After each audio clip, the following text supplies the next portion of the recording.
Reynoy Shine Elasto Painters nag-hire ng bagong import. Dahuan Summers tinanggal na. Demetrius Treadwell ang bagong makakasangga ng tropa ni Coach Yeng. Gaano nga ba kahusay at kagaling ito? So yan nga ang ating tatalakayin.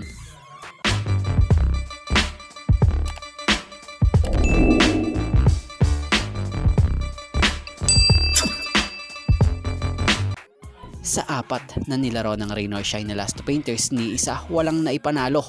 Kaya Dahuan Summers apektado ng mga talong larong ito.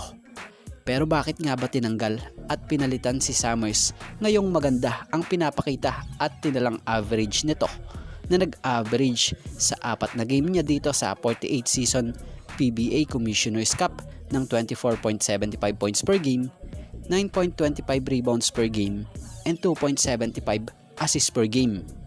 Kahit na ganyan kaganda ang naging average per game ni Summers, hindi ito ang kailangan ng Ross. Ang kailangan ng Ross ay panalo.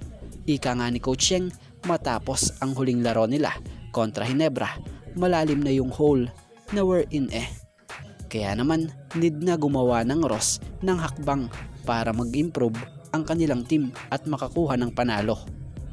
At yun nga ang isa sa nangyari, yung pagpalit nila ng import at sa pagdagdag nga po ng isa pang guard na magiging backcourt nila Andre Karakot.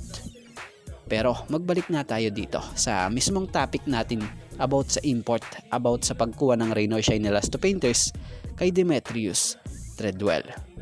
Itong import na ito ay may taas na 6'7", isang NBA undrafted taong 2015.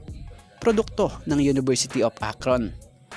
Base sa nakalap nating impormasyon na huling naglaro ito sa Israel League. So sa nakita naman nating naging laro nito sa kanyang highlights, parang Shaquille O'Neal. Pero yung upgraded yung galaw niya kasi sa ilalim polido, energetic, malakas sa rebound, malakas sa depensa, at sobrang athletic. Grabe yung hustle sa game, kala mo Shaquille O'Neal na mas maliit lang at maliksi.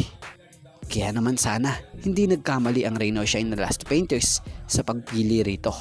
Sana ito na yung sagot sa mga kakulangan at kailangan nila sa team na makapagbigay panalo sa kanila.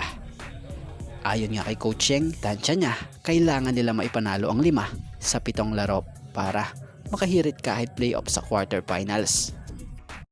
Bago ang lahat mga ka-greatest, lilinawin lang natin lahat ng basketball update natin dito.